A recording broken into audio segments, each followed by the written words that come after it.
Games are typically empowerment fantasies about that external conflict, and we're putting you in the mind of someone who is a living, breathing person.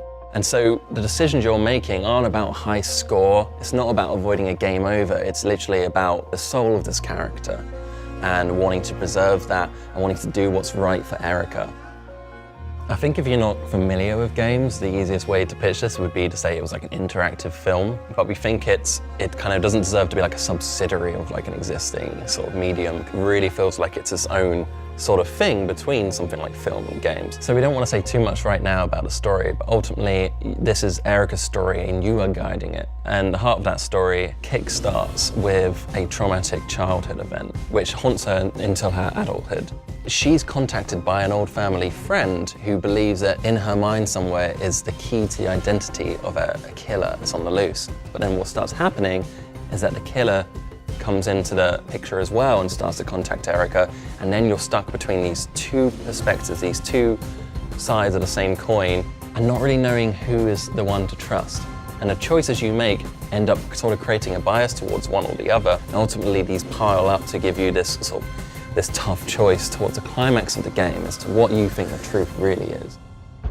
Originally, we designed it as a very solo, intimate experience where it's just you and Erica and her world. When we started playtesting it, we realized that people would just sit on the sofa alongside their friends and they start getting into arguments about what's the right thing to do, and they can just watch it without having to understand what the game mechanics are at all because the cinematic experience is so seamless, it feels like something you just watch on TV. It really works as like a backseat gaming experience, which is something that's always been like an interesting subject to me.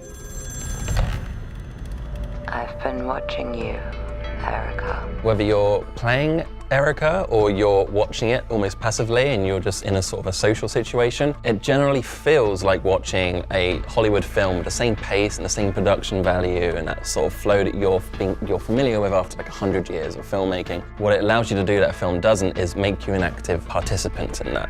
And that means you can feel emotions that you haven't felt when you're watching a film, like guilt or shame or pride, these things, because you're involved with the decisions. So the way it's structured is very much like a sort of a typical feature film. It's always moving forward, it's always seamless transitions, and you're pushing it forward with the words that you choose for Erica to speak.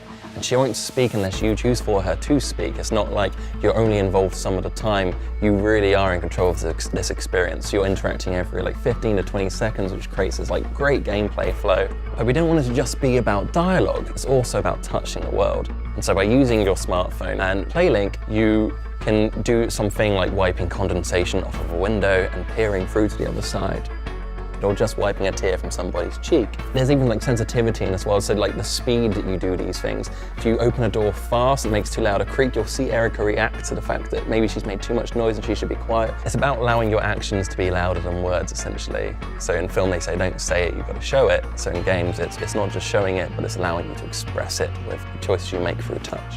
The thing that excites me mostly is that I really hope Erica is a start of something new, because we had to throw out the rule book on how we develop games. What Erica's going to give us is the foundation for what could be endless amounts of stories for years to come.